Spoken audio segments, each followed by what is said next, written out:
Bismillahirrahmanirrahim.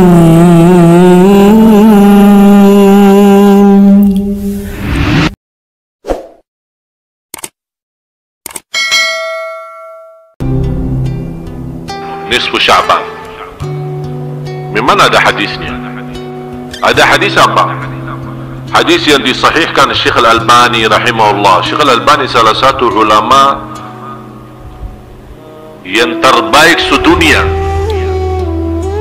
yang sudah diakui sebagai ulama ahli hadis, teliti hadis ini, dan beliau menyampaikan hadis ini sahih. Dan riwayat bermacam, ada Musnad Ahmad bin Hanbal, ada Musannaf Ibn Syaibah, ada Tabarani, ada Baihaqi, banyak riwayat. Yang di situ Rasulullah SAW menjelaskan, Inna Allah la yattali'u, Allah subhanahu wa ta'ala memandangkan atau melihat amalan-amalan hamba. Di riwayat Allah melihat hamba-hambanya di malam nisfu Sya'ban, dan Allah mengampuni semua dosa-dosanya kecuali dua orang. Yang pertama, yang berbuat syirik, itu tidak diampuni Allah. Kalau dia taubat, dia jelas dengan taubat Allah ampuni. Yang kedua, musyahin. Musyahin itu seorang penahan marahannya atau penahan dendamnya, atau termasuk juga orang-orang yang suka menebar fitnah. Adu domba, isu orang sana, isi sana, jadi perbuatannya tidak sesuai, malah dia memfitnahkan supaya ini berbisa umat, berpecah umat. Ini juga termasuk orang yang tidak diampuni Allah Subhanahu wa ta'ala. Jadi lewat hadis ini jelas-jelas menyampaikan keutamaan dan kemuliaan malam nisfu Sya'ban. Di situ ini hanya satu-satunya hadis dalam bermacam riwayat. Disitulah muncul perbedaan, karena malam nisfu Sya'ban malam utama atau malam agung. Di situ Allah mengampuni dosa-dosa hambanya. Boleh enggak menghidupkan malam ini dengan salat malam? Ini muncul perbedaan. Kenapa muncul perbedaan? Karena memang tidak ada hadis yang kuat seperti ini yang menjelaskan jagalah salat malam di nisfu Sya'ban. Kalau memang tidak ada hadis yang memerintahkan menghidupkan nisfu Sya'ban dengan salat malam, boleh enggak kita lakukan? Jawab. Kenapa boleh tapi tidak ada perintah? Tidak ada larangan. Kenapa tidak ada larangan? Karena Rasul sudah menjelaskan keutamaan malam nisfu Sya'ban yang kita sudah sepakati hadisnya sahih. Kalau memang ada selebih itu, ini kan kewajiban, ini tugas Rasul. Kalau ada lebih daripada itu yang tidak boleh dilakukan, pasti Rasul tidak akan diam. Bisa Rasul berkata, malam nisfu Sya'ban memang malam agung, diampuni Allah dosa semua hambanya kecuali musyrik dan musyahin, tapi jangan-jangan lakukan salat malam.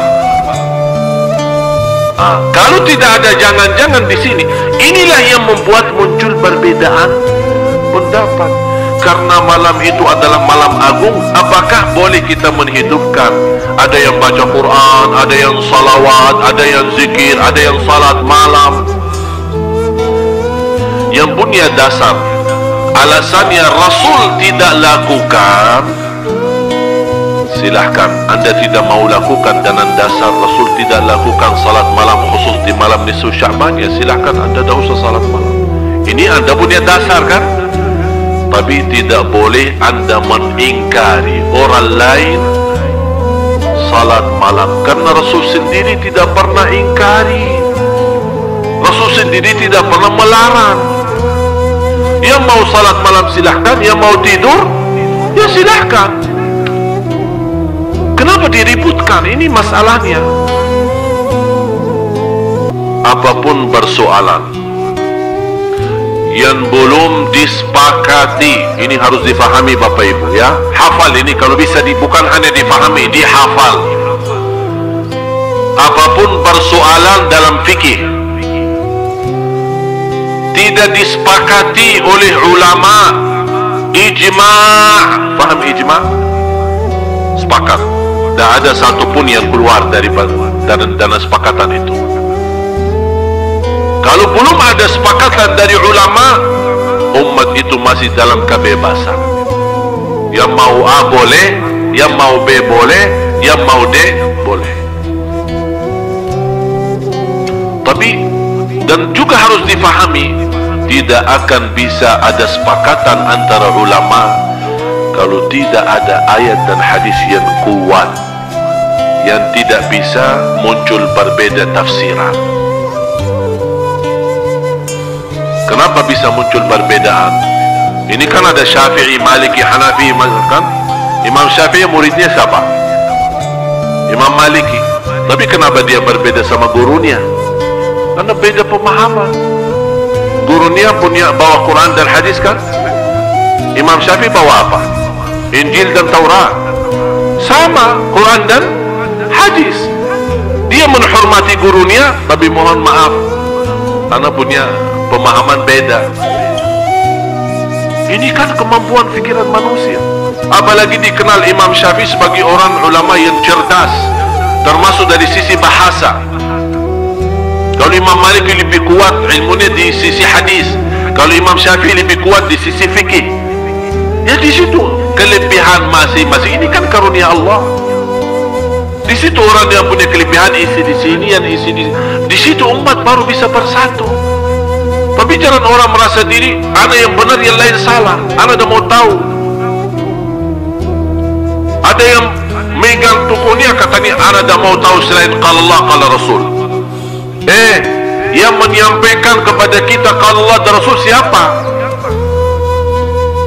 Iman kita sudah waktu turunnya wahyu, kita ada di situ. Ada enggak?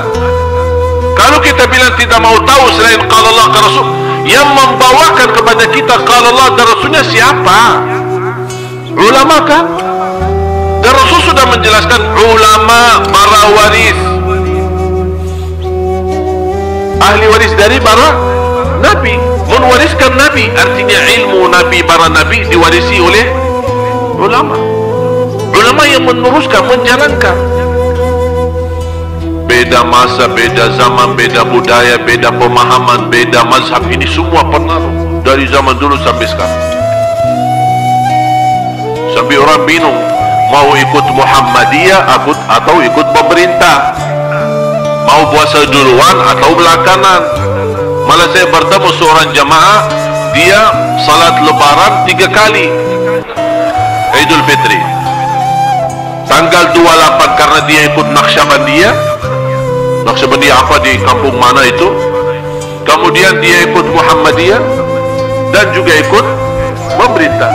Kata dia, kan itu namanya salat, ya udah tak apa-apa, biar sama-sama. Kadang-kadang dia puasa tapi ikut salat lebaran. Ini kan sebenarnya salah satu persoalan yang kalau orang ulama pasti mengerti perbedaan itu, tapi yang kasihan awam kan tambah bingung. Nah, sekarang saya ikut siapa? Mau ikut ini atau ikut ini? Mana yang benar ini? Malah kadang-kadang kita lihat ada orang dari luar pun dia ikut negeri ini ya. Dia orang asing, musik di Indonesia dah jelas. Udah, dia dari mana? Dari Mesir. Udah, saya ikut Mesir aja. Padahal dia tinggal di